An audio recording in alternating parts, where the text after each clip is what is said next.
જન્માષ્ટમી મહોત્સવ સમગ્ર દેશ અને દુનિયામાં ખૂબ જ ભાવ અને શ્રદ્ધાપૂર્વક ઉજવવામાં આવે છે। ત્યારે યાત્રાધામ શામળાજી ખાતે ભગવાન શ્રી કૃષ્ણના જન્મોત્સવ ધામધૂમપૂર્વક ઉજવવામાં ભક્તો સહિતના ગામના યુવાનોમાં એક અનેરો ઉત્સાહ જોવા મળી રહ્યો હતો। યાત્રાધામ શામળાજી ખાતે કૃષ્ણ જન્મને વધાવવા તડામાર તૈયારીઓ કરવામાં આવી હતી। મંદિરને લાઇટોની રોશની, આસોપાલવ, કેળ, વાંસના તોરણો બાંધી શણગારવામાં આવ્યું। સાથે આ વખતે ભગવાન શ્રી કૃષ્ણના જીવન ચરિત્ર પર નાગદમન, ગોવર્ધન પર્વત દર્શન, કૃષ્ણ ભગવાનનો જેલમાં જન્મ જેવી જુદી જુદી ઝાંખીઓ તૈયાર કરાઈ છે। ભક્તોએ મંદિર પરિસરમાં આસોપાલવ તેમજ મટકી બાંધી શણગારવામાં આવ્યું છે। ત્યારે ગામના યુવાનો દ્વારા સમગ્ર ગામમાં 100થી વધુ મટકીઓ બાંધવામાં આવી છે। જન્માષ્ટમીની સવારે યુવાનો દ્વારા ભવ્ય શોભાયાત્રા કાઢવામાં આવશે, જેમાં હજારો લોકો શોભાયાત્રામાં જોડાશે। જન્માષ્ટમી પર્વને લઈને મંદિર ખાતે આજથી જ મોટી સંખ્યામાં ભક્તો ઉમટી રહ્યા છે। ભક્તોમાં ભગવાનના જન્મોત્સવ વધાવવા અનેરો ઉત્સાહ જોવા મળી રહ્યો છે। જન્માષ્ટમી પર્વ પર મંદિર સવારે 6 કલાકે ખુલશે, ત્યારે મંગળા આરતી સવારે 6 વાગ્યાને 45 મિનિટે થશે। શણગાર આરતી સવારે 9 વાગ્યાને 15 મિનિટે યોજાશે, ત્યારે 11 વાગ્યાને 30 મિનિટે રાજભોગ ધરાવવામાં આવશે। બપોરે 12 વાગ્યાને 15 કલાકે મંદિર ખુલશે, ત્યારે રાજભોગની આરતી થશે। બપોરે 12 કલાકને 30 મિનિટે ઠાકોરજી પોઢી જશે। બપોરે 2 વાગ્યાને 15 મિનિટે ઉત્થાપન થશે, ત્યારે સંધ્યા આરતી સાંજે 7 કલાકે થશે અને રાત્રે જન્મ ઉત્સવ આરતી 12 વાગ્યાને 30 કલાકે થશે। ભગવાન સામળિયાને સોનાના અલંકારોથી અલંકૃત કરી સોનાનો મુગટ જે લગભગ 4-4.25 કરોડના ખર્ચે બનાવે છે, એ જન્માષ્ટમીના દિવસે ભગવાનને ધરાવવામાં આવશે। સોનાના અલંકારોને ભગવાનને ધરાવવામાં આવશે।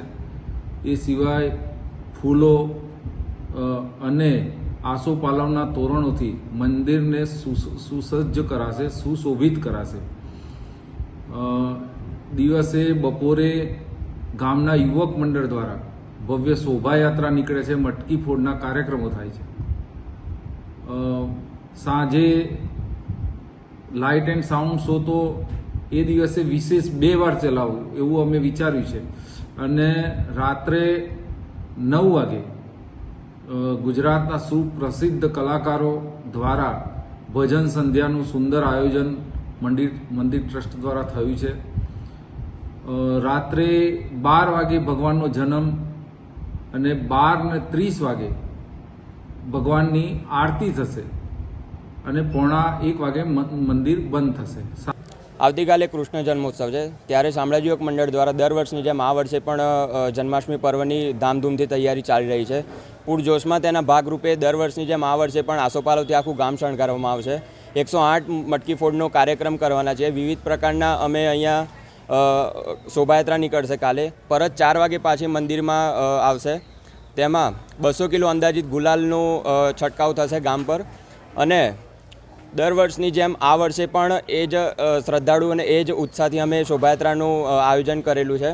આ જન્માષ્ટમીના પાવન પર્વ પર ફેમિલી સાથે અમે શામળાજી દર્શન માટે આવેલા છે અને અમે આવતીકાલે શ્રી કૃષ્ણનો જન્મ હોવાથી ખૂબ જ થનગનાટ છીએ અને હર્ષને લાગણી અનુભવીએ છીએ। આજે શામળાજીમાં ઘણી બધી પ્રદર્શન પ્રકૃતિઓ છે, જેમાં કૃષ્ણ જન્મોત્સવ છે, ત્યાર પછી અનેક પ્રવૃત્તિઓ પણ છે, તો એનો પણ અમે આનંદ લઈશું અને ખૂબ અમે અત્યારે શામળાજીમાં ઊભા છીએ તો એવું લાગે છે કે અમે સાક્ષાત વૃંદાવન અને ગોકુલના સાનિધ્યમાં છીએ।